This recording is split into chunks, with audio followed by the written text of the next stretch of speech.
Actually खूप जास्त formally घेतलं होतं सगळ्या गोष्टी, हे विचार करून की असं काही विचार नव्हता केला जास्त ओव्हर थिंकिंग वगैरे की असं काही होईल. बट जेव्हा वाटलं की फायनल वगैरे झाला तेव्हा सगळ्यांकडूनच कॉम्प्लिमेंट्स आल्या.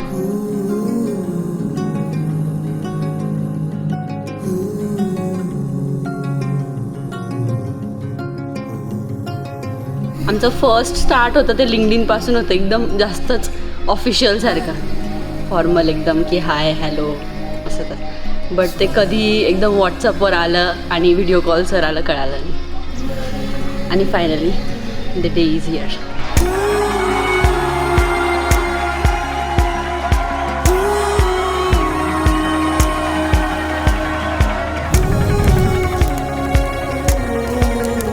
जेव्हा पहिले हिला बघितलं होतं तेव्हा फक्त हिचे डोळे आणि स्माईल बघून फिरत झालं होतं. आणि त्यांना लिंक्डइनपासून एक मेसेज केला होता फक्त. आणि त्यानं लिंक्डइनपासून ते आज शादी के मंडप तक का सफर तय किया है हम लोगों ने साथ में.